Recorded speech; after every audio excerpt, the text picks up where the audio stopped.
بلکہ اب بنو ہاشم کا سردار ابو لہب ہے جو خود دشمن ہے انتہائی، یوں سمجھیے کہ زہریلا دشمن، جس نے اس وقت کہہ دیا تھا تبا لک لہذا جمعتنا، جس نے اپنے دونوں بیٹوں سے حضور کی دونوں صاحبزادیوں کو طلاق دلوائی۔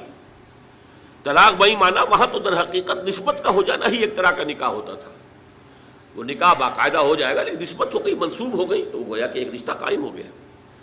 دونوں بیٹے تھے ابو لہب کے، جن سے حضور کے دو صاحبزادیوں کا رشتہ تھا، ان دونوں نے آ کر نہایت گستاخانہ انداز میں، توہین آمیز انداز میں آ کر حضور کے سامنے کھڑے ہو کر اور کہا کہ ہم تمہاری بیٹیوں کو طلاق دیتے ہیں۔ یہ سارا صدمہ جھیلے ہیں حضور صلی اللہ علیہ وسلم۔ اب وہ ہے بنو ہاشم کا سردار، کیا نکلے گا نتیجہ؟ پروٹیکشن ختم، اب تو جو بھی چاہیں گے وہ دارالندوہ میں فیصلہ کریں گے۔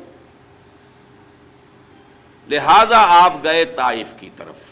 یہ حضور کی مکی زندگی کا اہم ترین واقعہ ہے، حالانکہ اس سے پہلے 3 برس کا آپ کا شیب بنی ہاشم کے اندر جو گھیراؤ رہا اور مقاطعہ رہا اور بائیکاٹ رہا، کھانے پینے کی چیزیں جو ہے روکی گئیں، بدترین قسم کی فاقہ جو ہے کشی کرنی پڑی پورے خاندان بنی ہاشم کو، حالانکہ وہ سب کے سب ایمان تو نہیں لائے تھے، لیکن اس جرم کی پاداش میں کہ بنو ہاشم محمد کا ساتھ نہیں چھوڑ رہے، لہذا اس پورے خاندان کو جو ہے اس کے ساتھ بائیکاٹ ہوگا، اور بائیکاٹ کے نتیجے میں بنو ہاشم کا پورا خاندان شیب بنی ہاشم میں، اور جس کو شیب ابی طالب بھی کہتے ہیں، 3 برس تک محصور رہا ہے، کوئی چیز کھانے کے لیے نہیں۔ کوئی اللہ کا بندہ حکیم ابن حزام جیسی شخصیتیں، بنیادی طور پر نیک شخصیت، وہ کہیں پہاڑ کی چوٹی پر چڑھ کر نیچے اتر کر، ورنہ جو وادی ہے اس کے دونوں سروں کے اوپر پہرے ہیں، کوئی جا ہی نہیں سکتا اندر، اب پہاڑ کراس کرے اتر کے کوئی شہد دے آئے، اس لیے کہ وہ بہت قریبی عزیز تھے حضرت خدیجہ کے رضی اللہ تعالیٰ عنہ،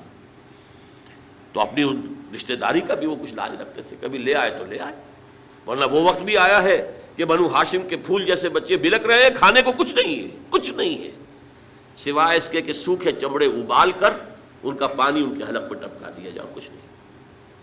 لیکن اس کو بھی میں سخت ترین نہیں کہتا، حضور صلی اللہ علیہ وسلم کے لیے ذاتی طور پر جو سخت ترین مرحلہ آیا ہے وہ یوم طائف کا ہے، جس کی ایک گواہی حضور کے اپنے قول میں ہے کہ حضرت عائشہ نے ایک مرتبہ پوچھا رضی اللہ تعالی عنہا کہ کیا آپ پر یوم احد سے بھی زیادہ کوئی سخت دن گزرا ہے؟ ان کے ہوش میں ظاہر بات ہے یوم احد حضور مجروح ہوئے، زخمی ہوئے، دندان مبارک شہید ہوئے، خون کا فوارہ چھوٹا، آپ پر بے ہوشی طاری ہوئی، آپ کی زبان مبارک سے ایک بد دعا بھی نکل گئی، کیف یہد اللہ قوما خضبوا وجہ نبیہم بالدم، اللہ اس قوم کو کیسے ہدایت دے گا جس نے اپنے نبی کے چہرے کو خون سے رنگین بنا دیا، خون سے رنگ دیا۔ پھر یہ کہ 70 صحابہ جو ہے شہید ہوئے، جن میں حضرت حمزہ جیسے بھی ہیں، آپ کے چچا بھی ہیں، آپ کے خالہ زاد بھائی بھی ہیں، آپ کے دور شریک بھائی بھی ہیں، ساتھ کے کھیلے ہوئے ہمجولی بھی ہیں، اسد اللہ ہے، اسد الرسول ہی بھی ہے، اور ان کی لاش آئی ہے کہ ناک کٹی ہوئی، کان کٹے ہوئے، اور پیٹ چاک کر کے کلیجہ چبایا ہوا ہے۔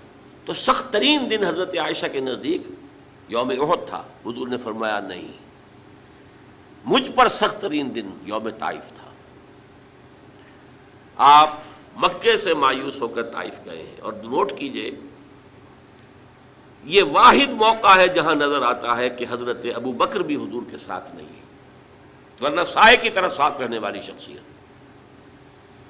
صرف ایک ہے ساتھ، زید ابن حارثہ رضی اللہ تعالی عنہ، جو منہ بولے بیٹے بھی قرار دے دیے گئے تھے، لیکن یہ کہ تھے تو غلام، آزاد کردہ غلام، مولا تھے حضور کے، وہ ساتھ ہیں صرف۔ آپ نے عام راستہ اختیار نہیں کیا جو کہ آسان راستہ ہے، سیل کا راستہ اب بھی ہے، طائف کے 2 راستے ہیں، مکے سے طائف جائے 2 راستے ہیں، ایک طریق السیل کہلاتا ہے، ایک طریق الجبل کہلاتا ہے۔ پہاڑی راستہ جو ہے انتہائی دشوار گزار، انتہائی، آج بھی آپ جب جائیں وہاں پر تو معلوم ہوتا ہے کیسے ان لوگوں نے سڑک بنائی ہے، یہ نہایت دشوار گزار، لیکن اب تو بہرحال وہ بہت عمدہ سڑک بنی ہوئی ہے۔ حضور کے زمانے میں سڑک کہاں تھی؟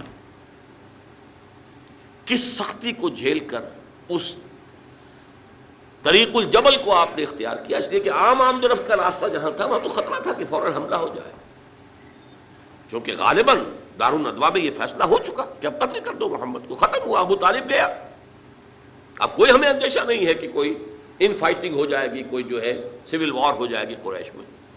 لہٰذا اس لیے آپ ایوائڈ کر رہے ہیں اس راستے کو جس پر آمد و رفت عام ہے. وہ دشوار گزار راستے سے ہو کر طائف پہنچے, وہاں کے 3 سرداروں کے پاس جا کر اپنی دعوت پیش کی ہے, اس امید میں کہ اگر ان میں سے کوئی ایک بھی دعوت قبول کر لے, مجھ پر ایمان لے آئے, تو میں یہاں منتقل ہو جاؤں, یہ میرا دارالہجرت بن جائے. حکمت خداوندی میں, مشیت ازدی میں یہ معاملہ جو ہے, یہ شرف پہلے سے طے تھا یثرب کے لیے, لیکن حضور کی اپنی غور و فکر, سوچ بچار, اس کے حوالے سے آپ طائف پہنچے. تینوں نے جو جواب دیے ہیں کلیجے سے پار ہونے والے جوابات.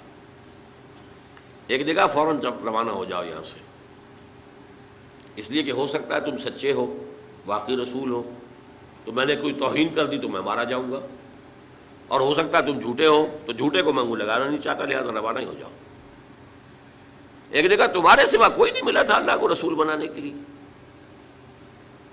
یہ جو قرآن مجید میں بھی آیت کوٹ ہوئی ہے, من قریتین عظیم, یہ جو کوئی رجل ہوتا, کوئی شخص جو ان 2 بستیوں میں بڑی عظمت والا ہوتا, دولت والا ہوتا, ولید ابن مغیرہ کی طرح اس کی جائیداد مکے میں بھی ہوتی, مدینے اور طائف میں بھی ہوتی, تو ایسا شخص نہیں ملا تھا اللہ کو کوئی نبی بنانے کے. تم جیسا یتیم مفلوق الحال, جس کا اپنا کوئی سرمایہ تھا ہی نہیں, جس کے لیے سرمایہ بھی اگر کوئی تھا تو بیوی کا تھا, وہ اللہ نے چنا. بہرحال آپ ان سے مایوس ہو کر روانہ ہونے لگے تو اشارہ کر دیا, جنہیں اسٹریٹ ارچنز آپ کہتے ہیں, یہ چھوکرے گلیوں کے آوارہ, یہ ذرا ان کی خبر لو. انہوں نے پتھراؤ شروع کیا ہے. اب ظاہر بات ہے کہ حضرت زید ابن حارثہ اگر وہ سامنے سے آ کر حضور کو شیلڈ کرتے ہیں تو وہ پیچھے سے پتھراؤ کرتے ہیں, سائڈ سے کرتے ہیں. وہ پیچھے جاتے ہیں تو سامنے سے پتھر آ رہے ہیں, تاک تاک کر ٹخنے کی ہڈی کو نشانہ بنا کر, اور یہ کہ اس سے جو خون بہہ رہا ہے وہ جا کر نالین کے اندر جم گیا ہے. وہاں سے پھر ذرا آپ نکلے ہیں, ایک جگہ ٹھہرے, زیادہ تفصیل میں نہیں میں جا رہا, لیکن خاص طور پر یہ نوٹ کرا دینا چاہتا ہوں کہ حضور کی زبان مبارک پر فریاد آ گئی, اللہم الیک اشکو ضعف قوتی وقلت حیلتی وہوانی علی الناس. اے اللہ تیری ہی جناب میں فریاد کرتا ہوں اپنی قوت کی کمی کا, اپنے وسائل کی کمی کا, اور لوگوں کے سامنے جو رسوائی ہو رہی ہے, رسوائی, یہ رسوائی مکے میں نہیں ہوئی تھی کبھی, یہ پتھراؤ مکے میں نہیں ہوا تھا کبھی. اللہم الیک اشکو ضعف قوتی وقلت حیلتی وہوانی علی الناس الی من تکلنی. اے اللہ مجھے کس کے حوالے کر دیا ہے, الی بعید یتجہمنی او الی عدو ملکت امری. کیا وہ دور دراز کے لوگ جن کا مجھ سے کوئی تعلق ہی نہیں ہے, ان کو مجھ پر حملہ کرنے کے لیے کھلی چھوٹ دے دی, اور کیا دشمن کے حوالے مجھے کر دیا کہ جو چاہے کر گزری. یہ فریاد ہے. لیکن اس کے بعد وہ مقام عبدیت غالب آتی ہے. یہ جو 2 نسبتیں ہیں محمد رسول اللہ کی, عبدہ و رسول, مقام عبدیت کا تقاضا کچھ اور ہے. سر تسلیم خم, کوئی شکوہ شکایت زبان پر نہ آئے. فرماتے ہیں ان لم یکن علی غضبک فلا ابالی. اے اللہ اگر تو ناراض نہیں ہے تو پھر مجھے کوئی پرواہ نہیں. سر تسلیم خم ہے جو مزاج یار میں آئے. اندیشہ تو یہ ہوا ہے کہ کہیں تو ناراض نہ ہو گیا ہو. جیسے ابتدا میں چند دن کے لیے وحی کی آمد کا سلسلہ رکا تھا تو اندیشہ ہو گیا تھا کہ کہیں اللہ ناراض تو نہیں ہو گیا کہ وحی کا سلسلہ بند ہو گیا, جس پر وہ آیات نازل ہوئیں, والضحیٰ واللیل اذا سجا ما ودعک ربک وما قلی وللآخرۃ خیر لک من الاولی. اسی کو کہتے ہیں فارسی میں کہ عشق است و ہزار بدگمانی. جہاں عشق کا اور محبت کا معاملہ ہوتا ہے تو بڑی جلدی بدگمانی پیدا ہو جاتی ہے, کہیں کوئی ناراض تو نہیں ہو گیا کسی وجہ سے, میری کوئی بات جو ہے کھل تو نہیں گئی, کسی چیز سے کوئی ایسی تو نہیں کہ ناگواری محسوس ہوئی ہو. تو ان لم یکن علی غضبک فلا ابالی, اگر غضب نہیں ہے تیرا, ناراض نہیں ہے تو پھر مجھے کوئی پرواہ نہیں. اعوذ بنور وجهک الذی اشرقت له الظلمات, میں تیرے چہرے انور کی اس ضیاء اور نور کی پناہ میں آتا ہوں کہ جس سے تمام اندھیارے جو ہیں وہ دور ہو جاتے ہیں. بہرحال وہاں سے جب واپس آئے ہیں تو نوٹ کیجئے ٹرننگ پوائنٹ ہے یہ، اس لیے کہ یوم طائف ایک اعتبار سے کلائمیکس ہے، ذاتی اعتبار سے محمد الرسول اللہ صلی اللہ علیہ وسلم پر ابتلاء اور آزمائش اور امتحان اور سختی کا نقطۂ عروج، کلائمیکس۔ اور اسے مولانا مناظر حسن گیلانی رحمۃ اللہ علیہ نے اپنی تصنیف النبی الخاتم میں ٹرننگ پوائنٹ قرار دیا ہے۔ اس کے بعد سے اللہ تعالیٰ کی طرف سے خصوصی پروٹیکشن، اللہ تعالیٰ کی طرف سے خصوصی حفاظت جو ہے حضور صلی اللہ علیہ وسلم کو حاصل ہوئی۔ لیکن یہ کہ فوری طور پر طائف سے واپسی کے بعد معاملہ یہ ہوا ہے، عالم اسباب میں حضور کا معاملہ یہ تھا کہ آپ داخل نہیں ہو سکتے مکے میں، کیا کریں؟ وہاں قتل کا فیصلہ ہو چکا، داخل ہوں گا کوئی قتل کر دے گا، اور جب دارالندوا میں فیصلہ ہو چکا ہو تو کوئی اس کے اوپر جرم نہیں، کوئی اس کے اوپر الزام نہیں، کوئی مقدمہ نہیں بنے گا اس میں۔ طائف گیا تھا، خالی ہاتھ لوٹ رہا ہوں۔ عالم اسباب، اب نوٹ کیجئے جو نقطہ میں واضح کرنا چاہتا ہوں کہ حضور کی ساری جد و جہد عالم اسباب میں قدم بقدم زمین پر چل کر ہوئی ہے۔ عالم اسباب کے وہ استعمال کرتے ہوئے ایک مشرک کو، کافر کو پیغام بھیجتے ہیں، اگر تم مجھے امان دے دو، اپنی امان میں لے لو تو میں مکے میں آ جاؤں۔ وہ جو میں بتا چکا ہوں، قبیلے کی بات یہ ہوتی ہے، ایک شخص نے امان دے دی تو سب کی طرف سے امان دے دی۔ اس نے انکار کر دیا، پھر زید ابن حارثہ کو دوسرے کے پاس بھیجا، اس نے بھی انکار کر دیا۔ تیسرا شخص وہ شریف النفس تھا، مطعم بن عدی، اس کے پاس جب پیغام پہنچا اس نے کہا ٹھیک ہے آپ میری امان میں آ جائیے۔ آپ نے فرمایا یوں نہیں، آؤ اور لے کر جاؤ۔ اس کی وجہ کیا ہے کہ میں اگر ایسے ہی مکے میں داخل ہو جاؤں، فوراً مجھ پر حملہ کر کے ختم کر دیں تو لوگ تو کہیں گے ہمیں کیا پتا تھا کہ مطعم بن عدی نے امان دی ہے، وی ڈڈنٹ نو اٹ۔ لہذا آؤ اور لے کر جاؤ۔ اس درجے اسباب جو ہے دنیاوی، یہ عالم اسباب ہے، اور یہاں جو جد و جہد کرنی ہے اس عالم اسباب کے اندر رہتے ہوئے کرنی ہے، ان اسباب کو بروئے کار لا کر کرنی ہے، انہیں استعمال کر کے کرنی ہے۔ لہذا آپ نے ایک مشرک کافر کی امان لینی قبول کی، اور پھر وہ مطعم بن عدی آیا ہے ہتھیار سجا کر، 6 بیٹے ساتھ لے کر، 6 بیٹے ہتھیاروں سمیت، اور کہتا ہوا میں نے محمد کو امان دی ہے، آج سے محمد میری امان میں، تب مکے میں داخل۔ یہی وجہ ہے کہ حضور کو اتنا پاس تھا اس کے اس احسان کا۔ غزوہ بدر میں جب 70 قیدی قریش کے حضور کے ہاتھ میں تھے، اسیران بدر، حضور نے فرمایا تھا کہ اگر آج مطعم بن عدی زندہ ہوتا اور وہ سفارش کرتا تو میں ان 70 کے 70 کو چھوڑ دیتا بغیر کسی فدیے کے۔ لیکن یہ کہ مطعم بن عدی کا اس دوران انتقال ہو چکا تھا، وہ اسی حالت کفر و شرک کے اندر مر گیا۔ میں نے کچھ جھلکیاں آپ کو دکھائی ہیں، یہ 10 برس ہیں۔ حضور کا جو انقلابی جد و جہد کا عرصہ ہے وہ 20 برس کا ہے۔ عرب میں انقلاب کی تکمیل جو ہے سن 8 ہجری میں ہو گئی، مکہ فتح ہو گیا، طائف فتح ہو گیا، حنین میں فتح حاصل ہو چکی ہے، عرب میں انقلاب ہو گیا۔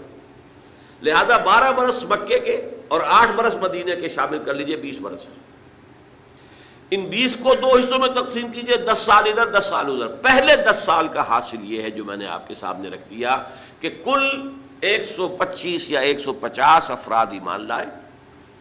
آپ کی یہ حیثیت نہیں تھی کہ آپ مکے میں اپنے بل پر ان ہز اون رائٹ آپ قیام کر سکیں، لہذا آپ نے ایک کافر اور مشرک کی امان لی۔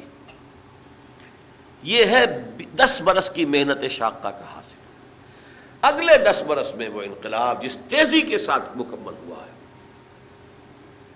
اسی سال جب کہ طائف سے واپس آئے، حج کے ایام میں آپ پھر رہے ہیں مختلف وادیوں میں جہاں حاجی ٹھہرے ہوئے ہیں۔ یثرب کے 6 حاجی آپ کو مل گئے، ان کے سامنے آپ نے اپنی دعوت رکھی۔ وہ خزرج کے قبیلے سے تھے۔ مدینے میں یہودی چونکہ یہ کہا کرتے تھے کہ نبی آخری زمان کا ظہور ہونے والا ہے، ان قریب جو ہے آخری نبی کا ظہور ہوگا، اور جب ان کے جھگڑے ہوتے تھے اوس اور خزرج سے، یہودیوں کے، اور مار کھاتے تھے ان سے، جیسے بنیے، اگر ان کا کوئی جھگڑا ہو جاتا تھا گاؤں میں تو ظاہر بات ہے مار تو ان کا مقدر تھی، ایسے ہی وہ مار کھاتے تھے، لیکن کہتے تھے کہ ابھی تو تم ہمیں دبا لیتے ہو، لیکن دیکھو نبی آخر الزمان کے ظہور کا وقت قریب ہے، جب ہم ان کے ساتھ ہو کر تم سے لڑیں گے تو تم ہمیں شکست نہیں دے سکو گے۔ یہ کانوں میں ان کے باتیں پڑی ہوئی تھیں، لہذا جب حضور نے اپنی دعوت پیش کی، انہوں نے کنکھیوں سے ایک دوسرے کو دیکھا، معلوم ہوتا ہے یہ وہی نبی ہیں جن کا ذکر یہود کرتے ہیں، تو اس سے پہلے کہ یہودی ان پر ایمان لے آئے تم ایمان لے آؤ۔ وہ 6 آدمی ایمان لے آئے۔ اگلے سال انہوں نے چھوٹی بہت جو بھی دعوت دی ہوگی اس کے نتیجے میں 12 آ گئے۔